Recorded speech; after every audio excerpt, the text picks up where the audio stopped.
Shalom, shalom. Nous allons prendre Daniel, nous allons lire Daniel 9, Daniel 9, nous allons lire le 3 jusqu'à 6. Mais vous pouvez lire jusqu'à 19, hein, parce que j'ai mis jusqu'à 19, mais je ne peux pas lire jusqu'à 19. Je tournai ma face vers le Seigneur Dieu afin de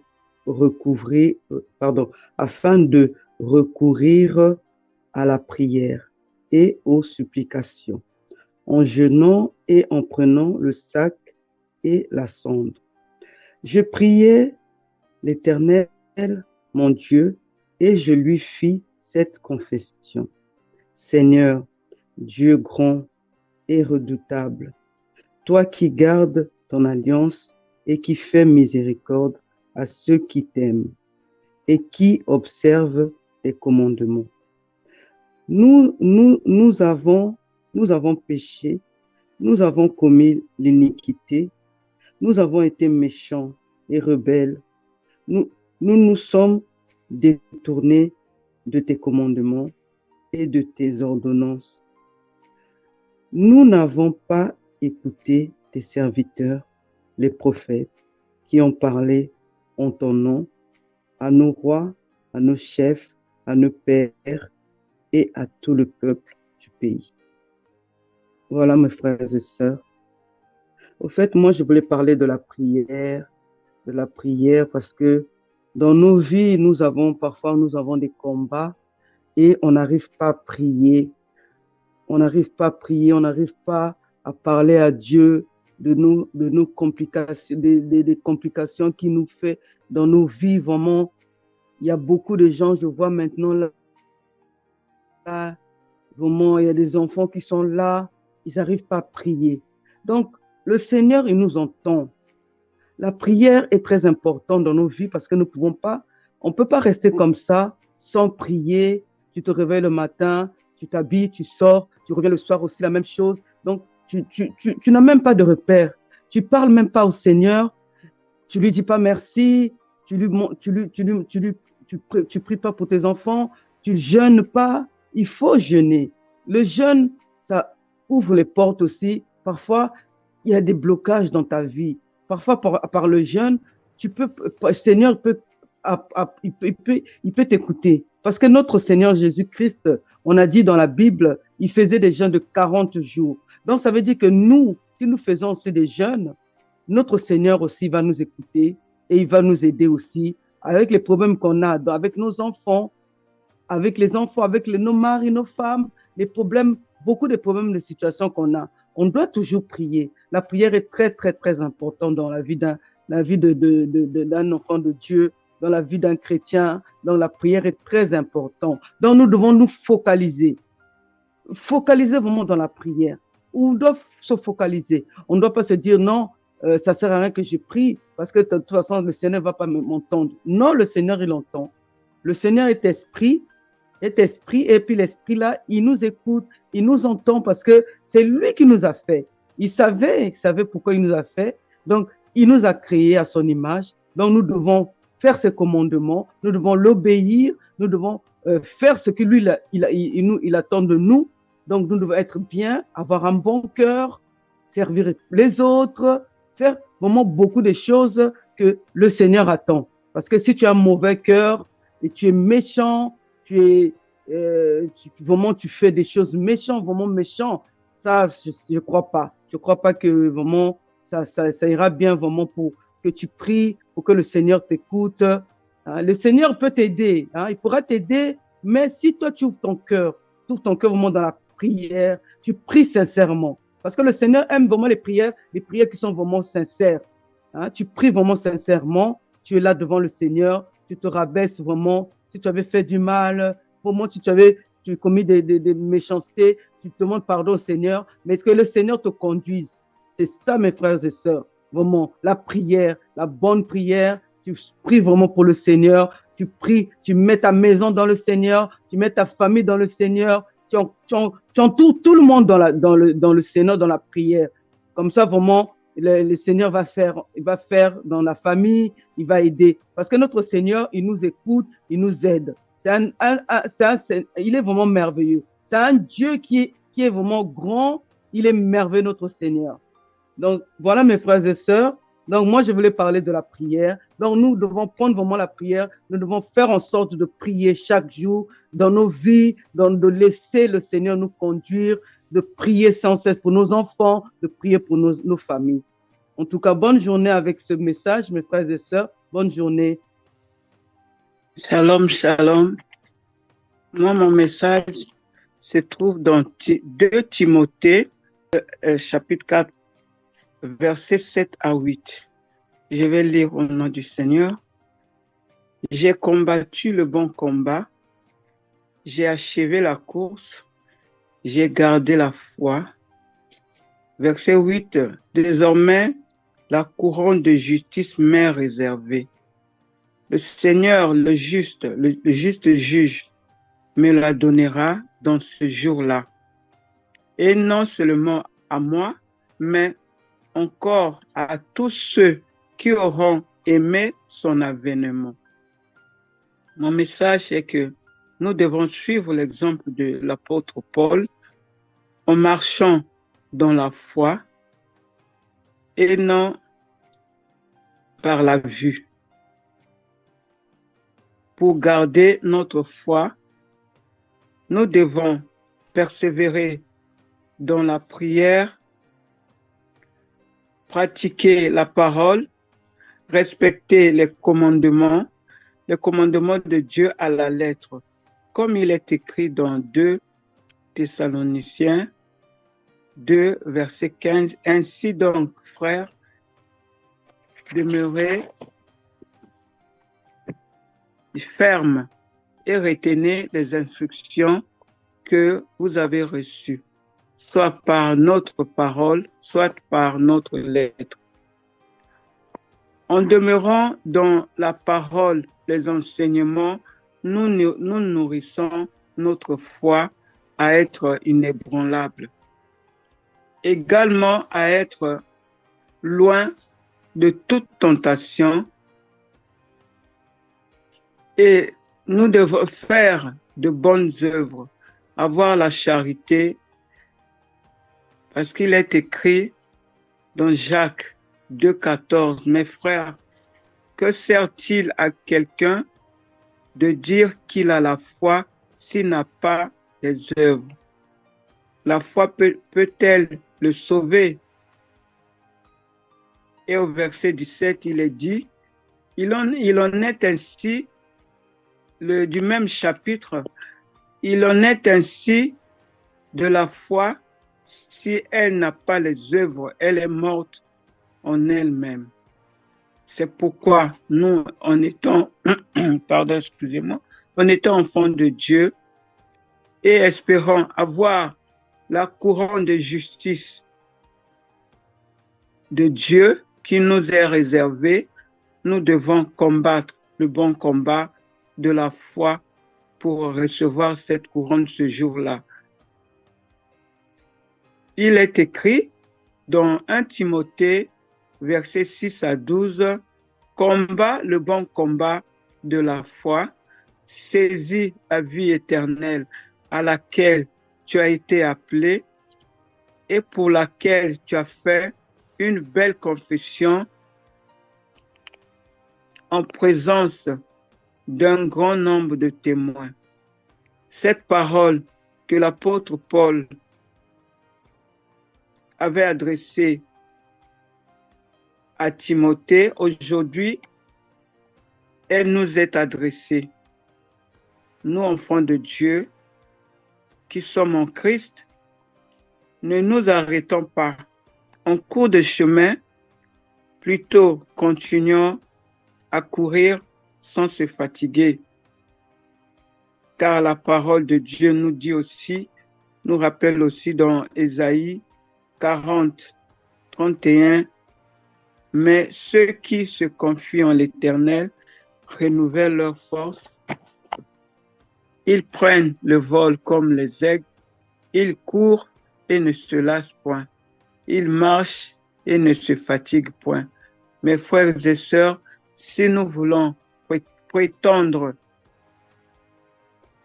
à gagner le combat de la foi, nous devons demeurer et mettre en pratique la parole de Dieu et garder et respecter les commandements de Dieu. Voilà, ça c'est mon message. Que Dieu nous bénisse. Amen, amen, amen. Amen, amen, gloire à Dieu. Donc je vais aussi partager, nous allons prendre Matthieu 24, verset 44. Je vais lire. C'est pourquoi vous aussi, tenez-vous prêts, car le Fils de l'homme viendra à l'heure où vous n'y penserez pas. Ici, ce qui me touche, c'est quand il dit, le Seigneur, quand il dit, tenez-vous prêts. Or, le fait qu'on nous demande d'être prêts, cela signifie que nous marchons encore soit dans le désordre, soit dans le charnel. Le Seigneur, il dit, tenez-vous prêts. Et ensuite, il continue, il dit, car le Fils de l'homme viendra à l'heure où vous n'y penserez pas. Alors, c'est quoi être prêt? Être prêt signifie simplement marcher conformément aux règles établies, simplement. Voyez-vous? Alors, si moi, je ne marche pas conformément au conseil de bon sens ou règles établies de bon sens, à ce moment-là, je ne suis pas prêt. Donc, le Seigneur nous appelle à être prêt. Et prêt signifie simplement lire la parole de Dieu, et à ce moment-là, nous avons la pensée du Seigneur, et suivre cette pensée pour être prêt. Marcher conformément à la volonté de Dieu pour nous, c'est à ce moment-là que nous sommes prêts. Voyez-vous? Donc, tout part d'un début. Le début, c'est la méditation biblique. C'est la lecture de la parole de Dieu. À ce moment-là, nous avons de la connaissance, donc la pensée même de Dieu pour l'humanité, pour l'humain, pour le frère, pour la sœur. Et à ce moment-là, qu'est-ce qu'on fait? On le met simplement en pratique. On met simplement les orientations du Seigneur en pratique dans notre vie au quotidien. Voyez-vous? Donc, comment être prêt? C'est premièrement s'imprégner de la parole de Dieu. Deuxièmement, mettre cela en pratique dans la prière. Prenons Apocalypse 22, verset 12. Voici, je viens bientôt, et ma rétribution est avec moi, pour rendre à chacun selon ce qu'est son œuvre. Voyez-vous? Le Seigneur dit, voici, je viens bientôt, et il dit, ma rétribution est avec moi. Mais ça concerne qui? Quand il parle de la rétribution, ça concerne qui? Il dit, pour rendre à chacun selon ce qu'est son œuvre. Quelle œuvre? Voyez-vous? C'est pour ça que parfois il est absolument important de lire la parole de Dieu, de la méditer dans la prière. Non, Seigneur, là je ne comprends plus. Qu'est-ce qui se passe puisque je suis déjà sauvé par la grâce? Pourquoi parles-tu encore de la rétribution? Et pourquoi parles-tu encore des œuvres? Voyez-vous? Mais tout tourne autour de l'obéissance à la parole de Dieu, c'est tout. De l'obéissance à la parole de Dieu. Une brebis qui obéit au cri ou à la parole de son maître, cette brebis est obéissante. Cette brebis, elle aura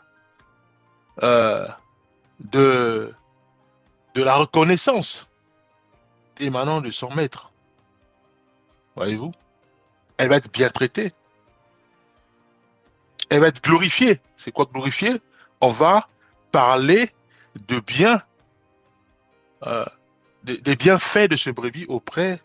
Le maître va parler du bienfait de cette brebis auprès soit de ses amis. Voilà, c'est ça glorifier. Donc, rendre témoignage de la brebis auprès des autres brebis ou auprès des autres frères et sœurs. Voyez-vous. Donc, il dit, voici, je viens bientôt et ma rétribution est avec moi.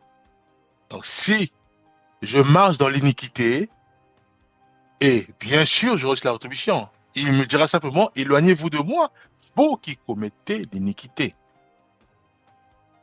Voyez-vous? Et si nous marchons conformément aux règles établies, conformément euh, aux orientations du maître, donc les conseils de bon sens qui se trouvent dans la parole de Dieu, qui se trouvent dans la Bible, et si nous marchons conformément à ces règles, oui, nous sommes bénis, oui, il y a un bon témoignage. Il dit, voici, je viens bientôt. Donc, sachant que c'est une vérité, il dit, je viens bientôt. Donc, le Seigneur ne tarde, le Seigneur est à la porte. Il est à la porte. Voyez-vous? Donc, nous devons prendre conscience de cela, que Jésus-Christ est maintenant à la porte. Et il vient. Et quand il va venir, bien aimé, si nous ne sommes pas prêts, ça sera pas dommage, mais c'est grave, bien aimé. Voyez-vous, c'est très grave. C'est pour ça qu'il est absolument important que nous puissions nous examiner déjà. Voir, est-ce que je continue toujours à mentir? Je continue toujours à parler durement à mes prochains? C'est qui mon prochain? C'est mes frères, c'est mes sœurs, c'est mes parents, c'est mes amis. Est-ce que je leur parle du haut? Est-ce que je les méprise? Si c'est le cas, je ne suis pas encore prêt, bien aimé. Je dois être prêt. Et pour être prêt, la parole me demande à moi, sans m'obliger à faire quelque chose, me demande à moi simplement d'aimer mon prochain comme moi-même. D'aimer mon prochain comme moi-même. Ce que je ne veux pas qu'on puisse me le faire à moi, je ne fais pas ça à l'autre. C'est ça, aimer mon prochain comme moi-même. Ce que je souhaite qu'on puisse faire sur moi, je le fais aussi à l'autre. Voyez-vous? Et aime ton Dieu de tout ton cœur, toutes tes pensées, de toute ta force. Aimer son Dieu signifie obéir à sa parole. Il nous appelle à ne pas prier les statues. Il nous appelle à ne pas prier les hommes. Il nous appelle à ne pas prier les anges. Si on le fait, on n'aime pas le Seigneur. Si on le fait, on n'aime pas notre Dieu. Puisque il nous demande de ne pas le faire. Voyez-vous? Donc, obéissant à cette... à ce conseil, à cette instruction de bon sens. Voyez-vous? Prenons Hébreux 9, verset 28. Christ apparaîtra une seconde fois, sans rapport avec le péché, à ceux qui l'attendent pour leur salut. Pour leur salut. Prenons 2 Pierre 3, verset 10. Le jour du Seigneur viendra comme un voleur. Les cieux passeront avec fracas. Voyez-vous, ici, nous comprenons que la parole de Dieu c'est une vérité. Elle va s'accomplir. Voyez-vous, cette vérité va s'accomplir. Mais la vérité dit quoi? La vérité dit que Jésus-Christ va revenir sur terre pour prendre l'épouse. C'est qui l'épouse? C'est l'Église. Ceux et celles qui ont fait le choix de suivre Jésus-Christ. Ceux et celles qui ont pris la décision de passer aux autres baptêmes et de se conformer à la vie chrétienne. Et comment se conformer à la vie chrétienne? Simplement en suivant les règles établies par le Seigneur qui se trouvent dans la Bible. Donc, en suivant simplement la parole de Dieu. En obéissant à cette parole, et quand nous marchons conformément à ce qui est écrit dans la parole de Dieu, ça s'appelle marcher dans la sanctification. Voyez-vous? Prenons simplement 1 Jean 3, versets 2 à 3. Quiconque a cette espérance en lui se purifie, comme lui-même est pur. Il dit se purifie. Mais comment se purifier? Mais en marchant conformément à la parole de Dieu. Il dit quiconque a cette espérance en lui se purifie. Donc moi j'ai la foi en Jésus-Christ. Mais Dieu me dit à moi de marcher dans la pureté. Et comment marcher dans la pureté? C'est simplement marcher conformément à ce qui est écrit dans la parole de Dieu. Ne vole pas, je ne vole pas. Marche dans l'amour, je marche dans l'amour. Ne critique pas, je ne critique pas. Ne juge pas, je ne juge pas. Ne fais pas du mal, je ne le fais pas. Voyez-vous? Il dit comme lui-même est pur. Qui est pur? Le Seigneur. Prenons Matthieu 25, verset 13. Veillez donc, puisque vous ne savez ni le jour ni l'heure. Il dit veillez donc. Mais comment veiller? Il dit veillez donc, puisque vous ne savez ni le jour ni l'heure. Dieu nous appelle à être prudents et à veiller. On veille dans la parole de Dieu. On veille dans la pratique de la parole de Dieu. On veille à ne pas tomber dans la tentation. On veille à ne pas pécher. C'est quoi pécher? Transgresser simplement les paroles de bon sens. En l'occurrence, transgresser l'amour du prochain. Transgresser l'amour du Seigneur. C'est tout, bien-aimé. Est-ce que je suis dans la loi? Non. Là, je suis dans l'obéissance à la parole du Maître. Voyez-vous? Sinon, je ne veille pas. Prenons Luc 21, versets 34 à 36. Prenez garde à vous-même, afin que ce jour ne vienne sur vous à l'improviste. Veillez donc et priez en tout temps. C'est encore le Maître qui parle. Il dit, prenez garde à vous-même.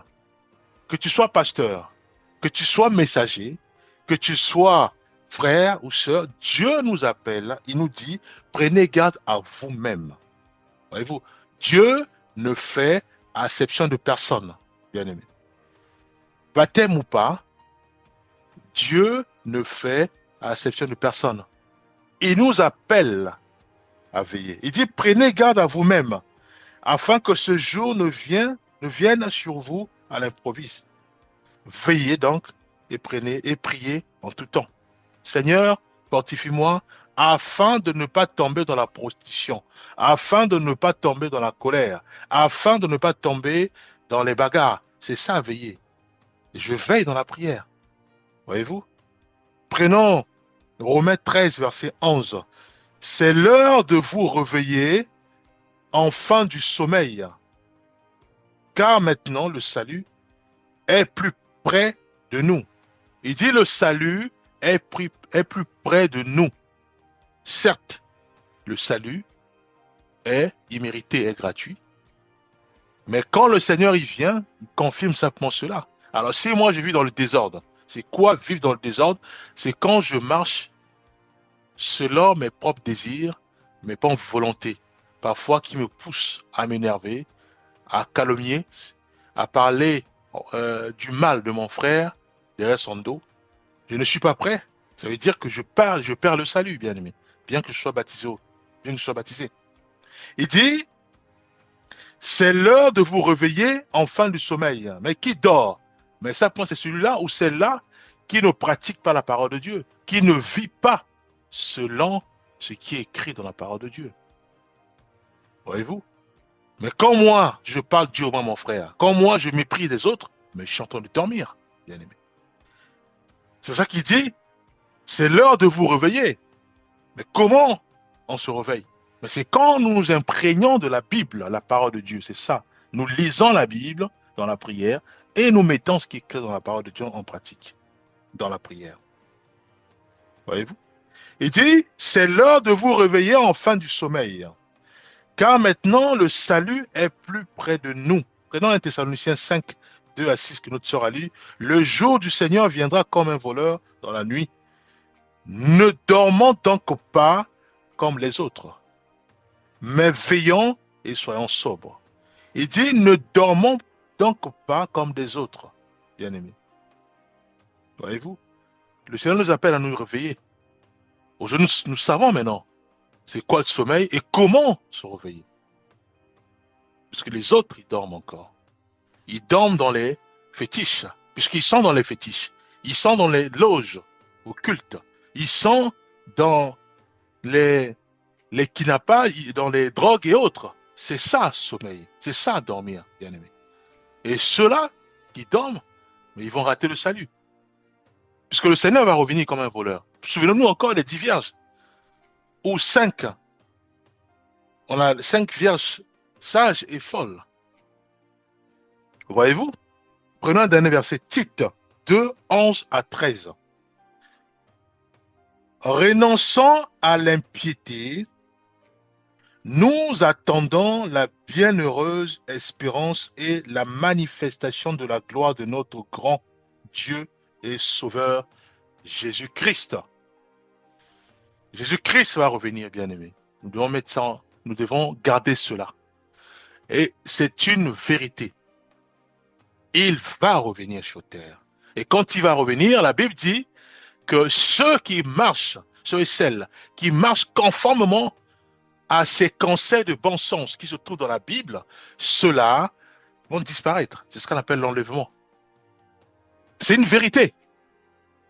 La presse, c'est sûr, elle va en parler. Les disparitions par-ci, par-là. Voyez-vous? La Bible dit d'abord, ceux et celles qui sont morts en Christ, c'est eux d'abord qui vont se réveiller, ils vont monter au ciel. C'est une vérité, bien aimé. Et ceux et celles qui sont encore vivants, qui marchent conformément à la parole de Dieu, vont rejoindre le Maître. Maintenant, ceux et celles qui dorment encore, ils verront juste les disparitions. Voyez-vous? Mais après, c'est la tribulation. Mais je ne souhaite à personne. C'est pour cela qu'il est absolument important, bien aimés frères et sœurs, que nous puissions nous examiner et suivre cette porte de sortie qui s'appelle la repentance. Seigneur, je reconnais que je marche encore dans le sommeil, puisque je m'énerve facilement, je parle du mot aux gens, je vole, je prends la drogue, je suis encore dans la prostitution, je convoite à tout moment. Pardonne-moi, aide-moi à ne plus le faire. Et je veux marcher conformément à tes règles, à tes conseils de bon sens qui se trouvent dans la parole de Dieu. Donne-moi la force de lire ta parole et de marcher dans la sanctification. Donc, marcher conformément à ce qui est écrit dans la parole de Dieu.